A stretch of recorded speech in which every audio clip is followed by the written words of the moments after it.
Buenas tardes, hoy es el 29 de septiembre del 2017. Mi nombre es Matthew Ogden y nos acompañan en la videoconferencia de la Rush PAC. Me acompaña en el estudio William Wertz del Executive Intelligence Review y vamos a hablar del nuevo informe especial de investigación que acaba de ser publicado, el expediente especial que tiene el título de Robert Mueller es un asesino judicial amoral. Hará su encargo si se le deja. Y voy a poner en la pantalla aquí la portada de este informe. Como pueden ver aquí, está disponible ahora. Ha estado circulando ya por más de un día, está en las manos de la gente alrededor de Estados Unidos y ustedes pueden tener acceso a él en la siguiente página, lpac.co/YTDOS. El informe está dividido en 3 secciones y sigue el hilo del personaje Robert Mueller a través de 3 de los crímenes más notorios de los últimos 30 años. Primero está el montaje y la persecución judicial contra Lyndon LaRouche, el caso LaRouche. Segundo, está el engaño agresivo del pueblo estadounidense con respecto a la verdad de los acontecimientos del 11S que se usaron para llevar a cabo una serie de guerras de cambio de régimen. Y tercero, está el golpe en marcha en contra del presidente actual de Estados Unidos. Y ustedes verán, esperamos, durante el curso de este programa, y lo que les pedimos hacer es leer este expediente en su totalidad. La participación de Robert Mueller se puede ver durante estos 3 puntos de inflexión históricos cruciales. Y si jalan ese hilo, van a desenmascarar a todo este aparato, a toda esta operación. Así que me acompaña Will hoy para presentar parte de este informe de una manera resumida y guiarlos para darles a conocer el contenido y darles una reflexión de cada uno de estos 3 puntos cruciales que se abordan en detalle en este informe. Y con suerte los alentaremos a leer y estudiar este informe en detalle. Así que voy a dejar que Will empiece y vamos a tener material que vamos a poner en la pantalla durante el curso de esto, pero vamos a mostrar en detalle parte del contenido de este informe. Gracias, Matt. La belleza de este informe, que es algo en lo que se debe actuar inmediatamente para salvar a esta república y a la presidencia, y para que el mundo avance hacia un nuevo paradigma, como lo ha definido la política de una franja y una ruta de los chinos, que ha sido adoptada por muchos países en el mundo, incluyendo Rusia, y a la cual se ha invitado a Estados Unidos a unirse. Es que ubica este ataque al presidente Trump y a la presidencia estadounidense durante un largo periodo de tiempo, en el cual el punto fundamental es ya sea si el mundo va a continuar bajo el control de un sistema imperial financiero en bancarrota controlado por los británicos, o si vamos a avanzar hacia un nuevo paradigma basado en el principio de la paz a través del desarrollo económico. Ese es el punto fundamental. Esto es algo por lo que Lyndon LaRouche ha luchado por décadas.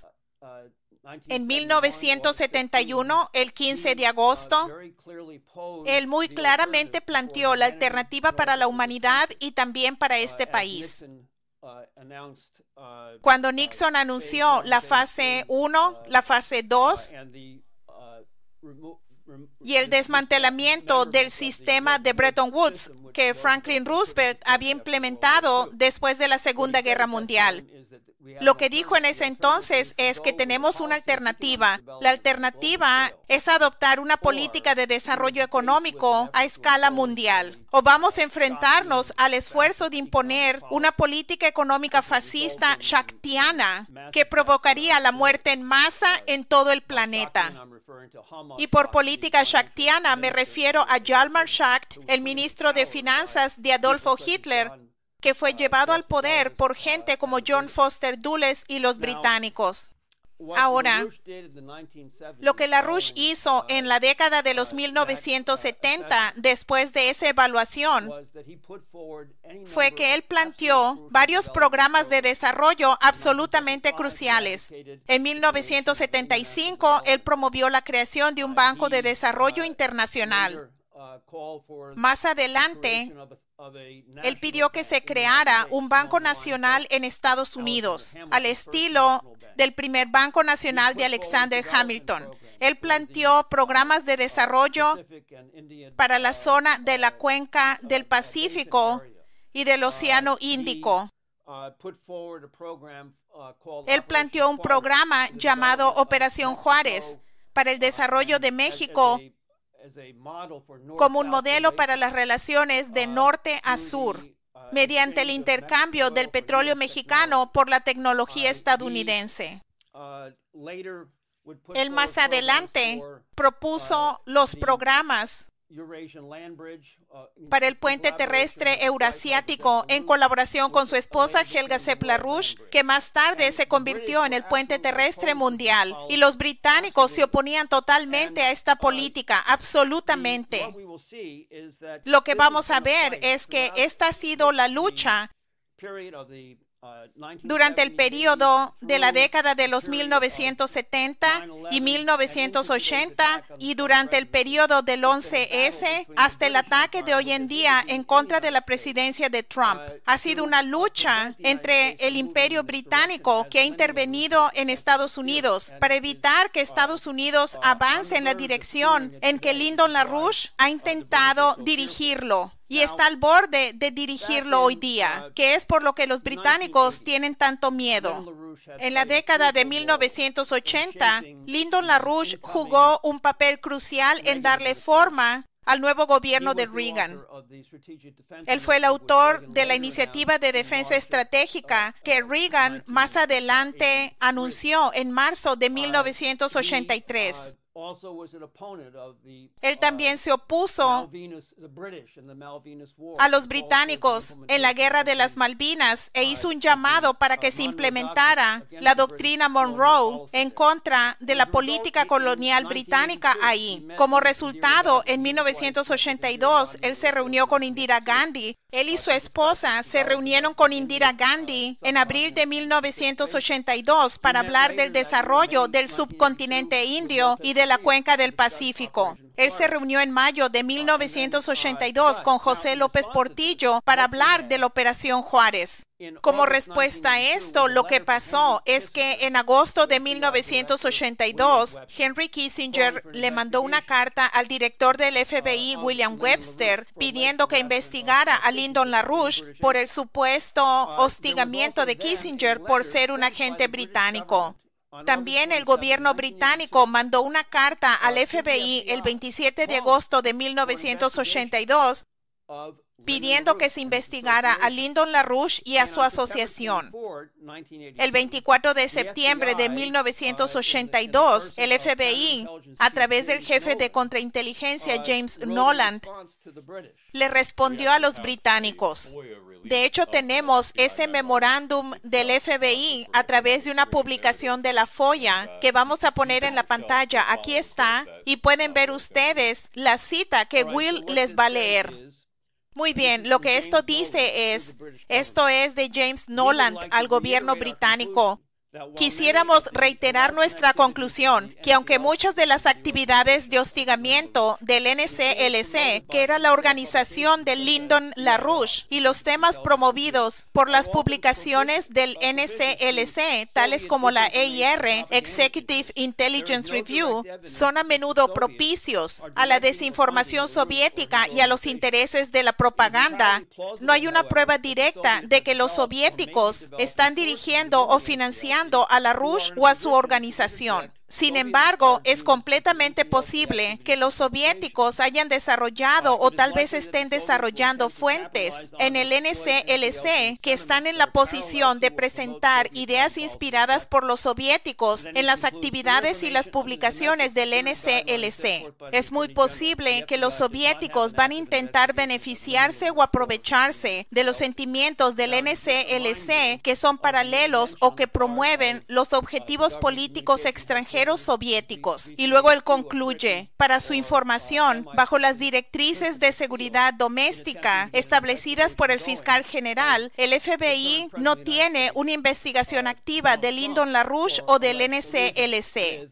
Ahora, ¿no les recuerda esto la intervención del Cuartel General de las Comunicaciones del Gobierno GCHQ de Gran Bretaña o de Christopher Steele del MI6 y su intento de que haya una investigación del actual presidente de Estados Unidos, Donald Trump, por su supuesta complicidad con los rusos?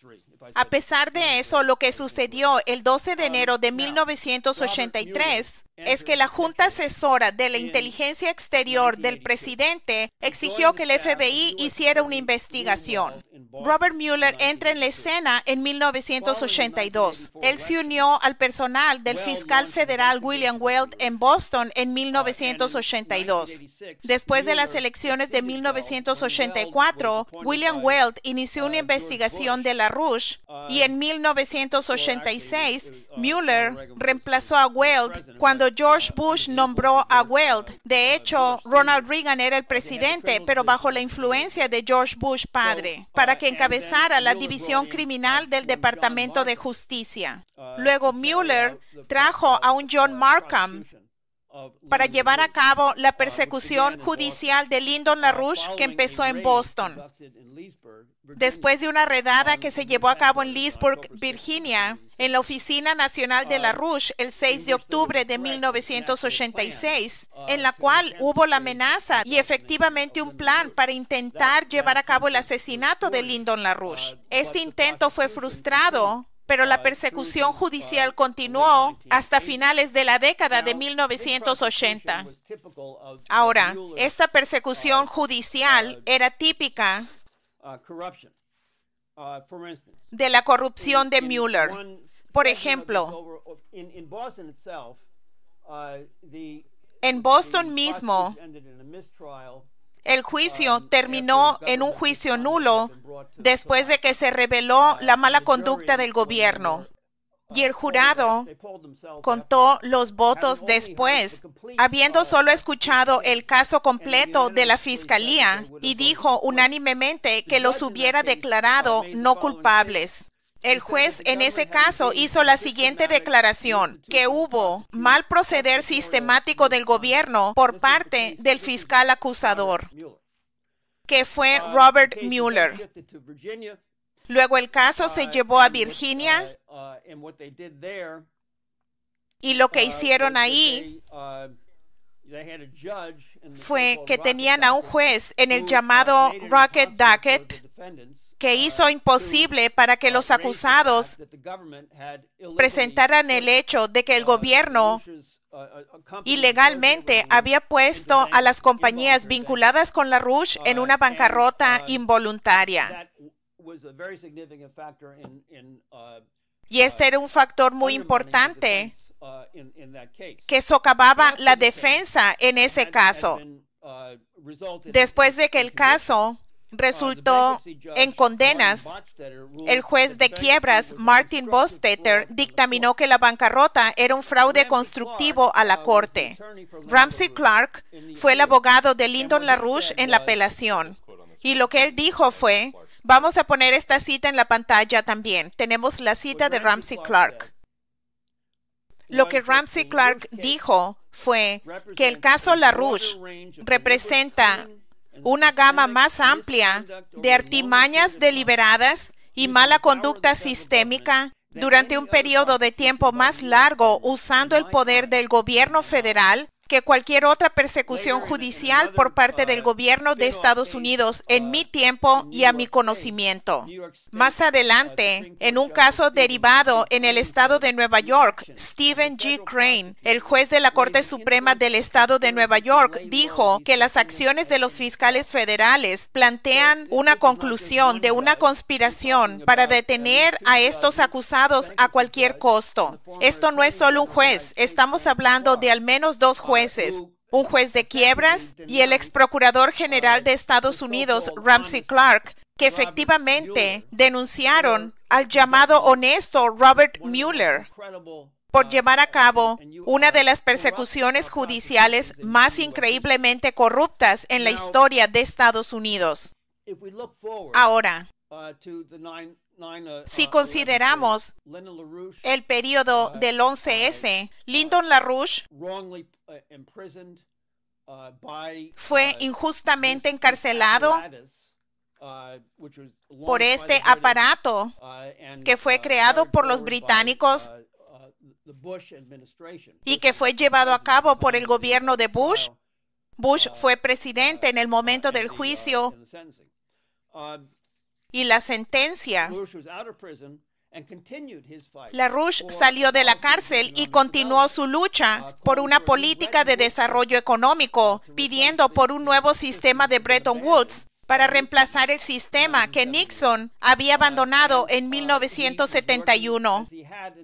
Él estaba trabajando como lo había hecho en el periodo anterior, cuando negoció a principios de 1980 con los soviéticos para el Consejo de Seguridad Nacional de Estados Unidos bajo Reagan para la IDE. Él continuó las conversaciones con los rusos, esta vez en torno al concepto de un nuevo Bretton Woods bajo el presidente Clinton. El propio Clinton, antes de que se iniciara el proceso de juicio político contra él, pidió por una nueva arquitectura financiera en un discurso ante el Consejo de Relaciones Exteriores en Nueva York, en la misma línea que LaRouche había propuesto. LaRouche también, a finales de la década de 1990, advirtió de la campaña de crear un arco de crisis en torno a Rusia. Ya no era la Unión Soviética, sino Rusia. Y produjo un video llamado Tormenta sobre Asia, en el que desarrolló precisamente cómo se estaba llevando a cabo esta operación contra Rusia. Luego, en enero del 2001, él advirtió que podría haber algún tipo de acción terrorista en Estados Unidos, como un fuego del Reichstag, que podría ser manipulado bajo el gobierno de Bush. Y eso es precisamente lo que ocurrió el 11 de septiembre del 2001. Una vez más, ¿qué tenemos aquí? Mueller asumió el cargo de director del FBI el 4 de septiembre del 2001, pocos días antes del 11 de septiembre. Y lo que hizo desde ese momento fue llevar a cabo lo que el senador Bob Graham, que encabezó la investigación del Congreso del 11 de septiembre, ha descrito como un engaño agresivo.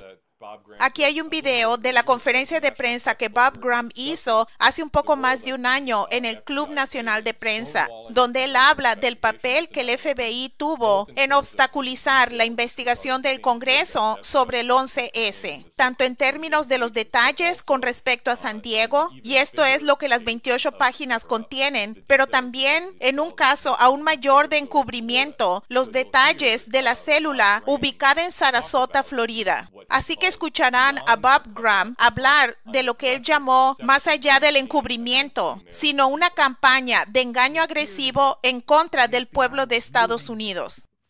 Parecía como si el FBI fuera de un encubrimiento que yo consideraba era el retener la información de manera pasiva, a un engaño agresivo en el caso de Sarasota, que es uno de varios ejemplos.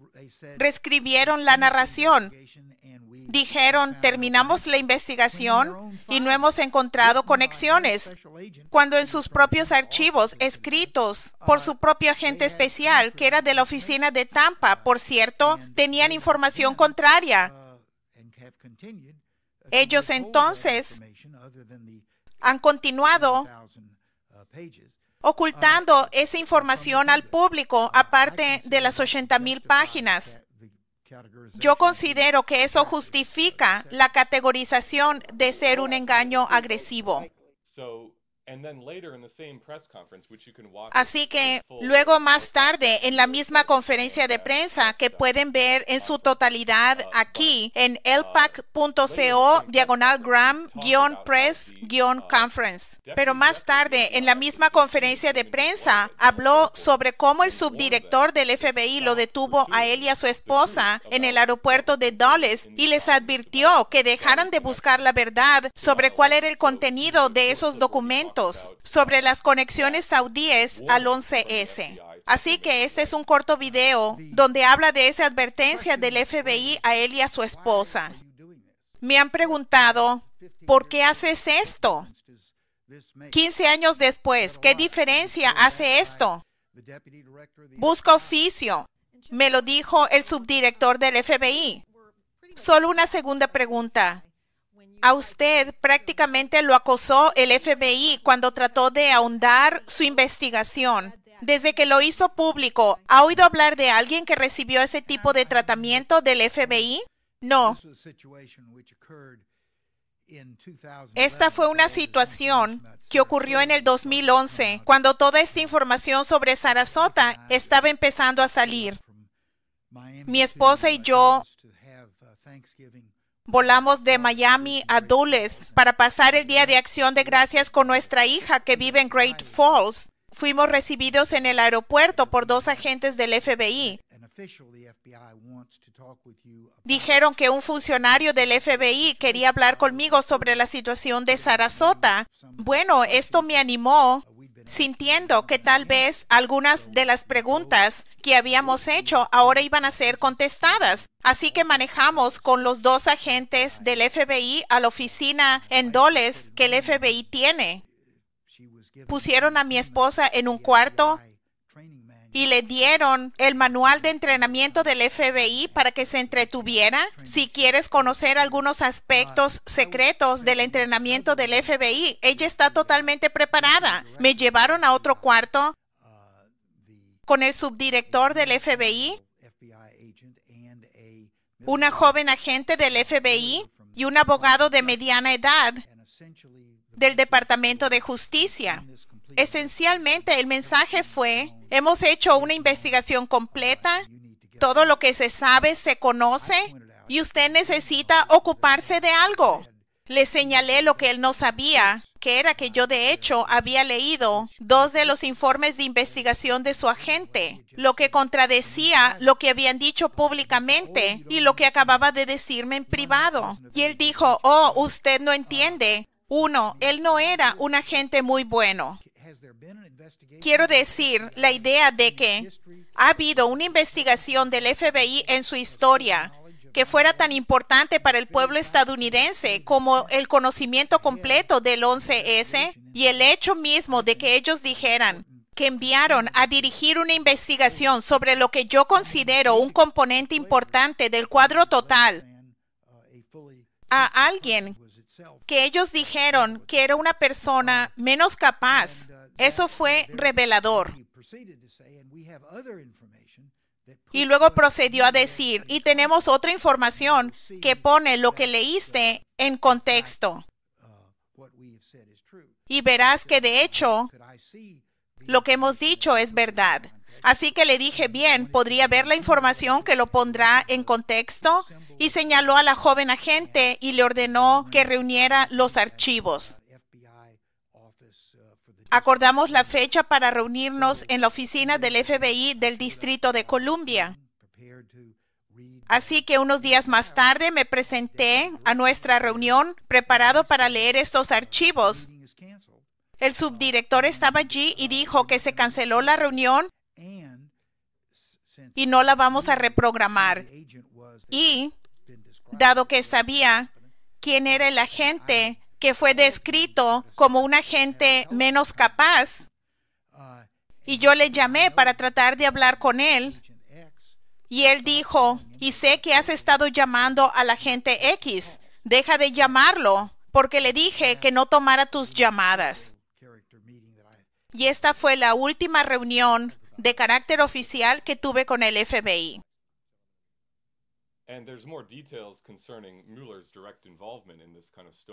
Y hay más detalles con respecto a la participación directa de Mueller en este tipo de obstaculización en torno a la investigación del Congreso sobre el 11 de septiembre, diciéndole a Bob Graham y a los otros investigadores que no volaran para entrevistar a una de las personas conocidas en San Diego.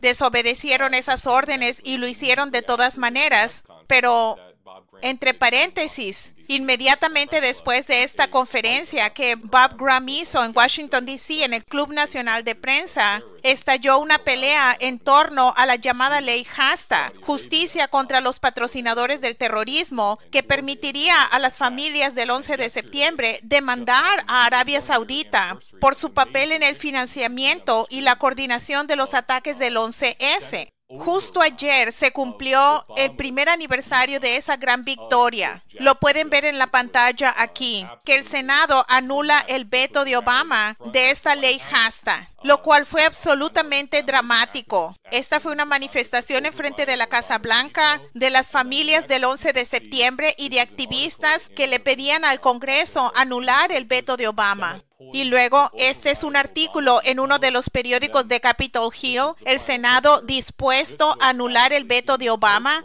Luego, esta es la última foto, y esto es en realidad en la antesala, inmediatamente después de que el Senado votara, la antecámara del Senado de Estados Unidos. Y yo tuve el placer de estar allí en la galería con las familias del 11 de septiembre, cuando el Senado de Estados Unidos anuló el veto de Obama del proyecto de ley HASTA. Esta es la cobertura de CNN. Esta fue obviamente una gran victoria, entre paréntesis, pero es parte de la historia y el papel que Bob Graham jugó en enfrentarse directamente al FBI y a otros en el Poder Ejecutivo que trataban de encubrir y proteger a los saudíes en el caso del 11S.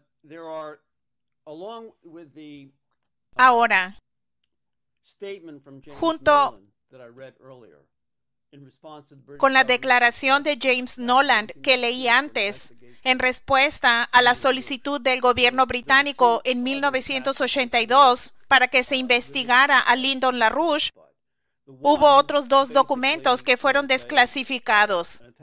Uno fue básicamente un ataque a LaRouche por haberse opuesto a la intervención británica en lo que ellos llamaron las Islas Falkland, pero son las Islas Malvinas. Y LaRouche lo hizo desde el punto de vista de la doctrina Monroe. El segundo fue que se opusieron que el movimiento de LaRouche reveló que la política de los británicos era promover a la hermandad musulmana. Ahora, si miramos al periodo posterior al 11 de septiembre, en el que Robert Mueller lleva a cabo este engaño agresivo, como lo dijo el senador Graham, para ocultar el papel de los saudíes. Y cuando hablas de los sauditas, hablas de un sátrapa británico. Eso es de lo que se habla en esta situación. Ahora, ¿qué le siguió al 11S? Las guerras de cambio de régimen. Lo que siguió inmediatamente después del 11S es el expediente que Tony Blair adornó, que afirma que Saddam Hussein tenía armas de destrucción masiva, que como resultó no tenía, y que sin duda los británicos sabían que no tenía. Una vez más, la intervención británica. Y después de la invasión de Irak, se creó efectivamente al EIS, y bajo Obama continuaron las políticas de cambio de régimen bajo el nombre de la Primavera Árabe, que simplemente era la política de llevar a la hermandad musulmana al poder en tales lugares como Túnez, Egipto, Libia y Siria.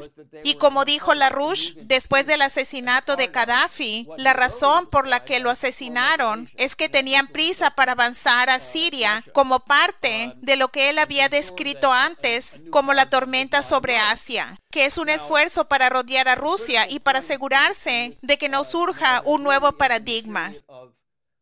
Ahora, un punto importante en esta narración es realmente en el periodo del 2013, del 2014. Y debo decir que Mueller dejó de ser director del FBI el 4 de septiembre del 2013 y, como saben, fue reemplazado por James Comey. James Comey, se debe recordar, fue el fiscal general adjunto bajo Mueller desde diciembre del 2003 hasta agosto del 2005. En el año 2013, el presidente Xi de China fue a Kazajstán y anunció el compromiso chino con la Ruta de la Seda, una política que ha sido promovida durante mucho tiempo por Lyndon LaRouche y su esposa Helga Sepp-LaRouche, que es bien conocida hoy como la Dama de la Ruta de la Seda. Los chinos tienen un gran aprecio por el papel que ha jugado en promover esta política. En el siguiente año sucedió el golpe en Ucrania, en febrero del 2014, orquestado por Obama y los británicos y los franceses, entre otros. Pero la idea básica aquí era, de nuevo, acorralar a Rusia, en este caso con un grupo de nazis, que es de lo que consistió el Maidán. Ahora, el 16 de julio del 2014, como el expediente que escribió Barbara Boyd sobre Mueller indica, se llevó a cabo la reunión de la organización del BRICS en Brasil y formaron un nuevo banco de desarrollo. Recuerden que Lyndon LaRouche había pedido que se formara un banco de desarrollo internacional en 1975. Toda esta política que LaRouche había defendido durante estas décadas, en ese momento estaba en vías de surgir. Y fue precisamente después del golpe en Ucrania que comenzó la operación contra los asociados de Trump, incluso antes de que él anunciara que iba a ser candidato presidencial. Ahora sabemos que, al contrario de las mentiras de James Comey y de el señor Clapper, interceptaron las llamadas telefónicas de personas asociadas con el presidente Trump. Sabemos que es un hecho que el expediente indica que interceptaron las llamadas de Paul Manafort, que se convirtió en el director de campaña de Trump cuando él anunció su campaña presidencial a principios del 2014. Y esto continuó hasta el 2016, se interrumpió por un cierto periodo de tiempo y luego se reanudó en el 2017, antes de que Obama dejara su cargo, incluyendo un periodo de tiempo en el que se sabía que Manafort, a pesar de que ya no era jefe de campaña, hablaba con el presidente Trump. Manafort vivía en la Torre Trump todo este tiempo. ¿Por qué fue atacado inicialmente? Bueno, porque había prestado servicios de asesoramiento al gobierno de Yanukovych. Este era un gobierno debidamente elegido que fue derrocado inconstitucionalmente en el 2014 por los nazis. Por supuesto, esto constituye motivo para investigar a alguien cuyo cliente fue derrocado por un grupo de nazis, por el gobierno de Obama. Allí comienza la investigación.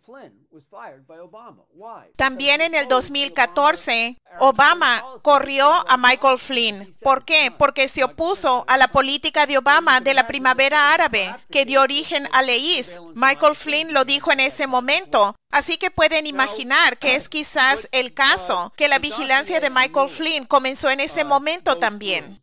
Ahora, lo que el expediente sobre Mueller demuestra es que se debe recusar a Mueller como fiscal especial y debe haber un fiscal especial que efectivamente investigue el crimen que Mueller cometió al engañar agresivamente al pueblo estadounidense en su investigación del presidente Trump. Y también quisiera señalar, piensen en las declaraciones de varios jueces sobre la investigación corrupta y la cacería de brujas en contra de Lyndon LaRouche. Bueno, el 15 de junio del 2017, Trump escribió: son testigos de la mayor cacería de brujas en la historia de la política estadounidense. Y yo diría que el precursor de esto fue la cacería de brujas sin precedentes contra Lyndon LaRouche. Pero el presidente Trump está efectivamente recibiendo el mismo tratamiento que Lyndon LaRouche recibió entonces, de las mismas fuentes, de los británicos. Ahora, hay 7 áreas que deben ser investigadas.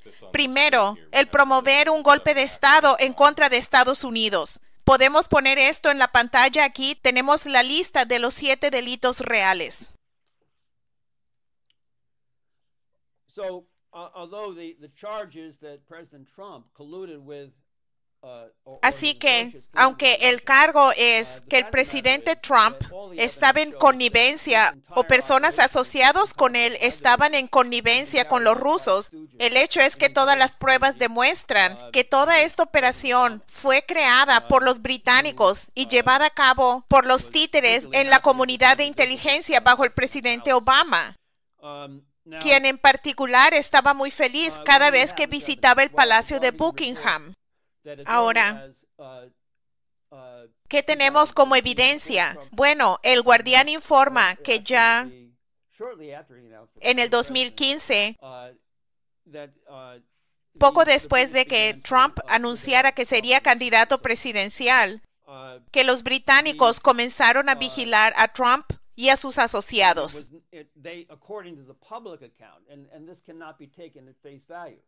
Y según los informes públicos, y esto no se puede tomar al pie de la letra, esta investigación de Trump pudo haber comenzado antes. Las comunicaciones entre los británicos y Brennan o los otros en la comunidad de inteligencia estadounidense pudieron haber ocurrido antes del 2016. El informe en El Guardián dice que en algún momento en el verano, Hannigan, del Cuartel General de las Comunicaciones del Gobierno, el GCHQ, que es el equivalente de nuestra NSA, habló con Brennan sobre las acusaciones de que Trump estaba bajo la influencia de los rusos o trabajando con los rusos. Pero el punto es que fue el GCHQ que estaba involucrado directamente, según los informes públicos en El Guardián, en hacer que Brennan creara un grupo de trabajo de 6 agencias de inteligencia para investigar a Trump durante la campaña presidencial. Yo pienso que el único otro caso de este tipo de cosas fue lo que le sucedió a Lyndon LaRouche, porque Lyndon LaRouche era candidato presidencial en 1988, cuando lo empezaron a investigar mientras era un candidato presidencial en Estados Unidos, que realmente... Y efectivamente hubo una acusación durante la campaña presidencial, que es completamente sin precedentes. Además, tenemos el expediente de Christopher Steele. Christopher Steele es supuestamente un exagente del MI6. Él en el MI6 encabezó la región rusa en Moscú hasta el 2009. En el 2009 dejó esa posición y formó Orbis Business. En el mismo periodo, Fusion GPS, una empresa estadounidense que estuvo involucrada en ordenar el expediente de Steele, también fue creada. Y estas dos compañías han estado trabajando juntas desde al menos el 2010, cuando firmaron un acuerdo de confidencialidad entre ellos como una protección por si se revelara lo que realmente estaba sucediendo. Así que circularon el expediente de Christopher Steele y no solo lo produjeron para Hillary Clinton, estaban dando informes a la prensa, estaban dando informes directos a la prensa.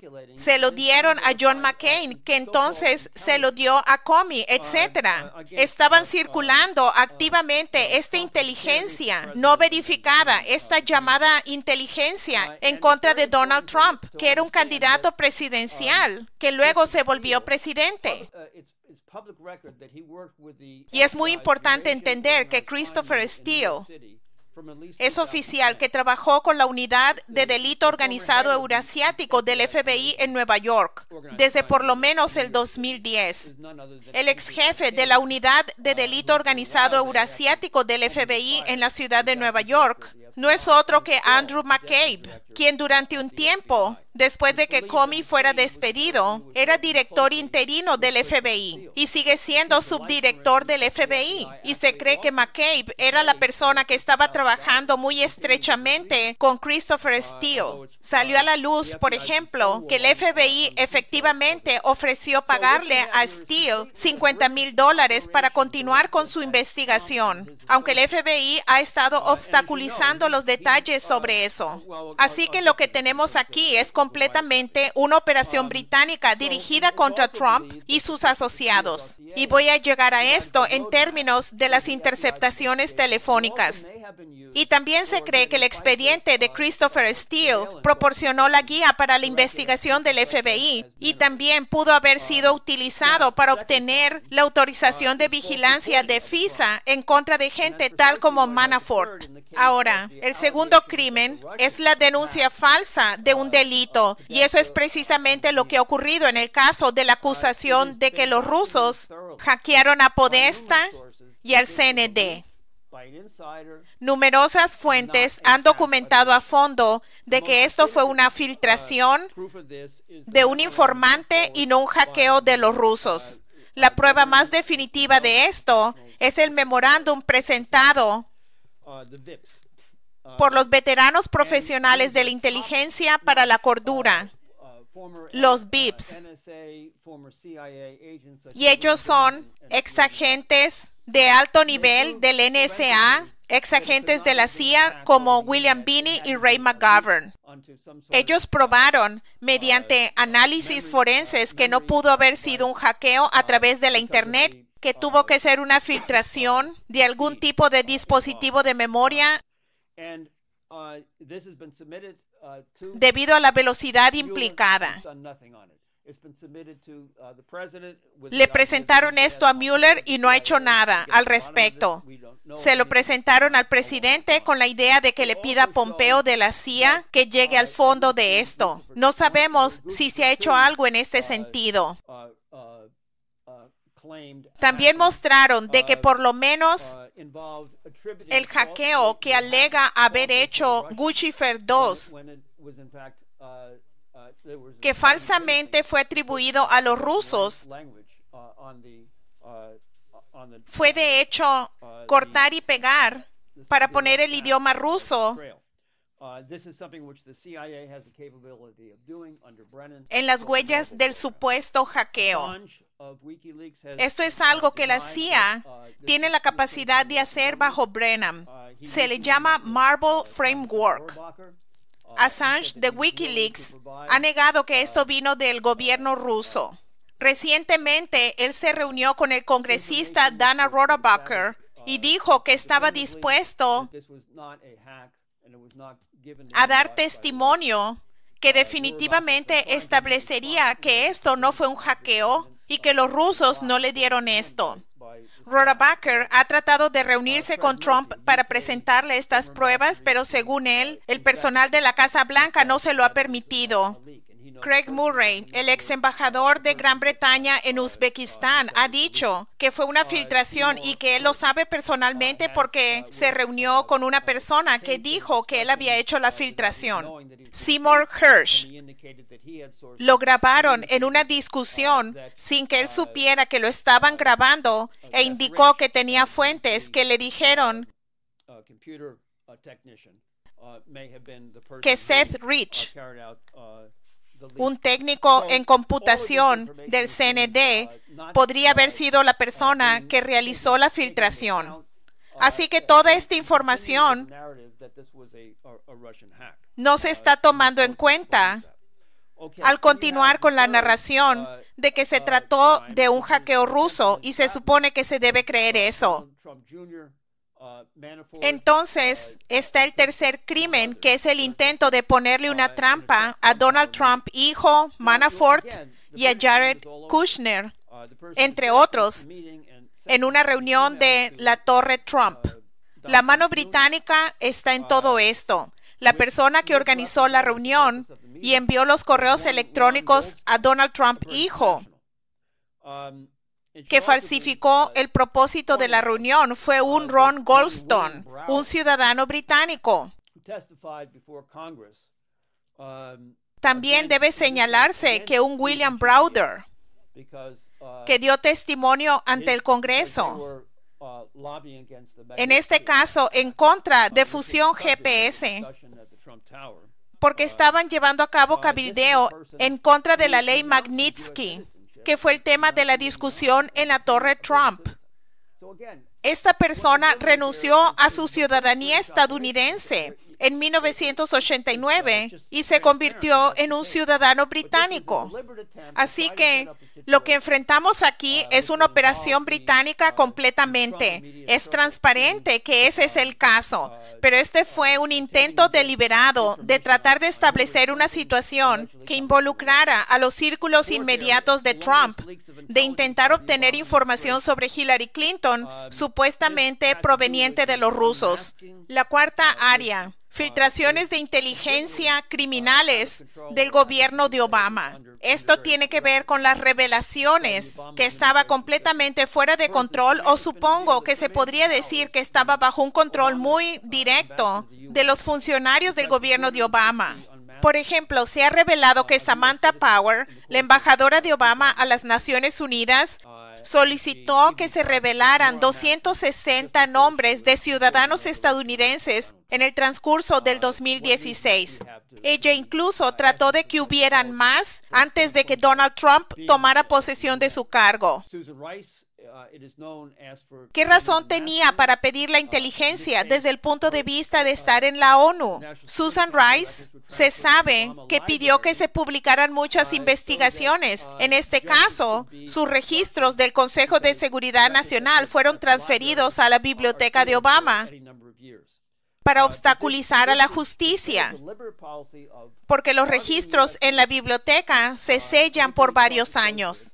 Esta es una política deliberada de atacar a ciudadanos estadounidenses, particularmente asociados de Trump, por parte del gobierno de Obama, y estos son dos de tales casos. También está el intento de chantaje sexual de Trump, al estilo de J. Edgar Hoover, por parte de Comey. Esta es la quinta área que debe ser investigada. Comey se reunió con Trump en la Torre Trump el 6 de enero del 2017. Se reunió con él solo. Otras personas habían venido a la reunión, pero él les pidió que lo dejaran solo y se reunió con Trump solo. Y le presentó la parte del expediente de Steele que decía que él había estado involucrado en perversiones sexuales en un hotel en Moscú. Trump inmediatamente pidió que se investigara a este expediente fraudulento, lo cual Comey rehusó hacer. Pero este es el tipo de cosa que J. Edgar Hoover le hizo a muchos, a Martin Luther King, hijo, y a muchos otros, como un medio de aterrorizar y controlar a la gente para llevar a cabo la política que deseaban los amos de J. Edgar Hoover, que es también el caso con respecto a Comey. Una sexta área de investigación son las interceptaciones telefónicas de los asociados de Trump y luego el que Comey y Clapper le mintieron al Congreso de Estados Unidos. A Clapper en particular le preguntaron si había una orden de vigilancia FISA de Trump o sus asociados y él dijo no. ¿Sabría si hubiera ocurrido? Sí sabría, pero se dejó una escapatoria diciendo, bueno, pudo haber otra jurisdicción que haya llevado a cabo una interceptación telefónica de la que no sabía. y él definitivamente dijo que no había habido una orden de FISA para realizar una interceptación telefónica. Y sin embargo, eso es precisamente lo que pasó, que a Manafort, el jefe de campaña de Trump, le interceptaron las llamadas telefónicas cuando vivía en la Torre Trump. Y esto es precisamente lo que Trump dijo en un tuit el 4 de marzo del 2007. Es terrible. Acabo de enterarme que Obama hizo que interceptaran mis teléfonos en la Torre Trump justo antes de la victoria. No encontraron nada. Esto es macartismo.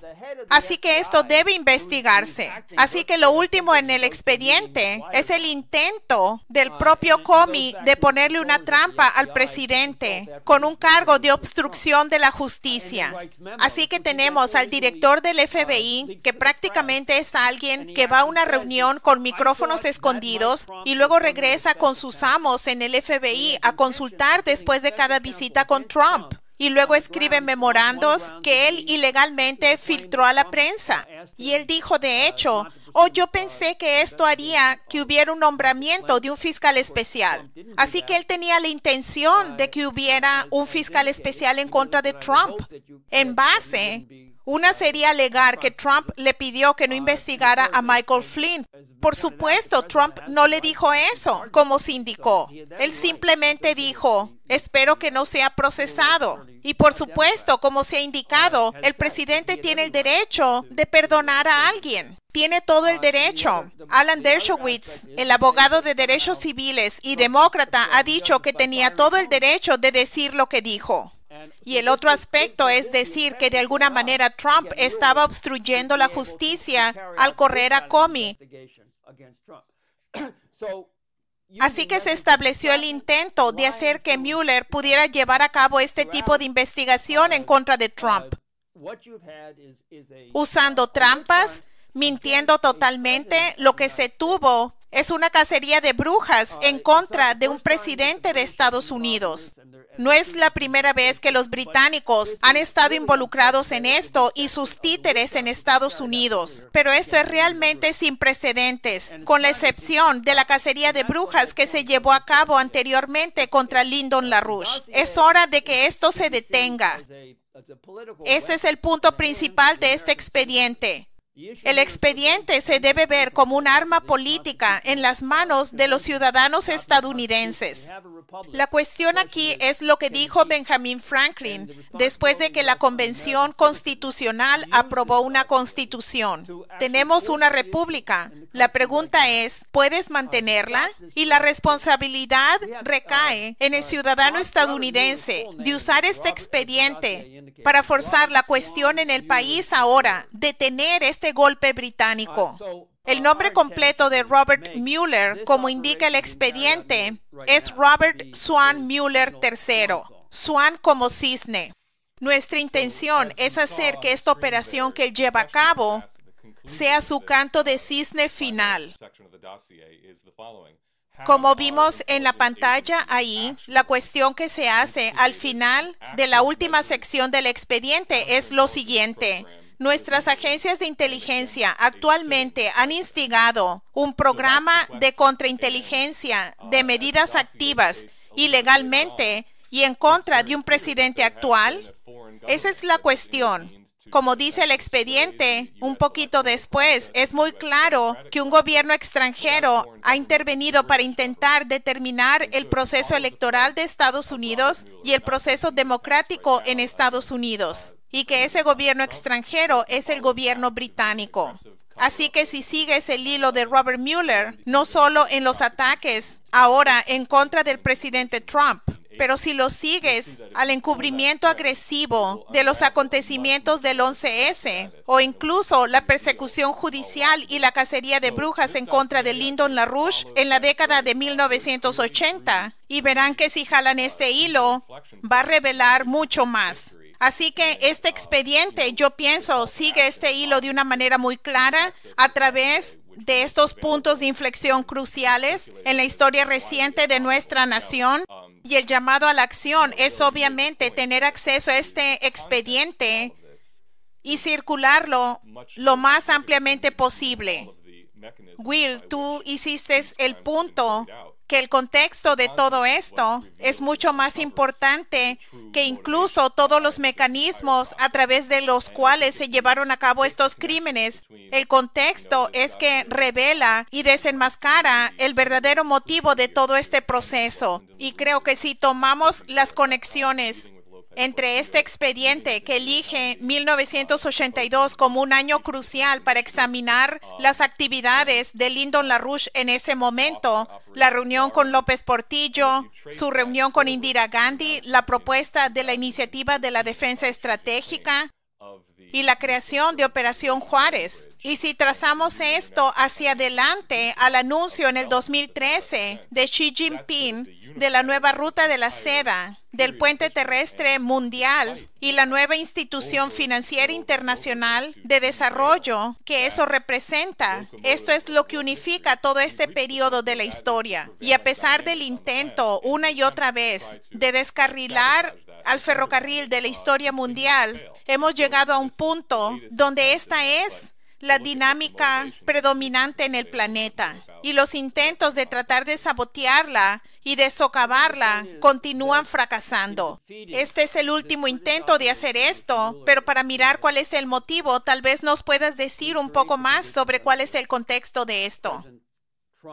Yo creo que el punto para derrotar a esta operación británica que Mueller encabeza en este momento, creamos las condiciones en las cuales el presidente Trump puede avanzar y unirse con Rusia, China e India en el desarrollo de la política de una franja, una ruta. Esto es crucial en términos de darle marcha atrás a la destrucción de las últimas décadas de nuestra capacidad industrial en Estados Unidos.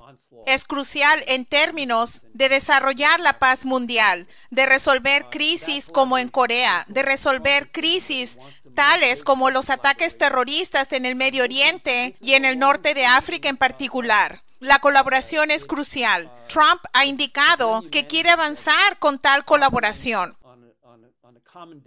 Y esta es una lucha de larga data para que la humanidad se una, operando en la base del destino común de la humanidad, lo que John Quincy Adams llamó una comunidad de principios entre una familia de estados nacionales soberanos. El Imperio Británico, como el Imperio Veneciano antes que él, se ha opuesto a esto y ha operado bajo la mentalidad geopolítica de dividir a las naciones entre ellas, creando guerras tales como las hemos visto en repetidas ocasiones en los últimos 100 años, con las 2 guerras mundiales y la guerra perpetua desde entonces.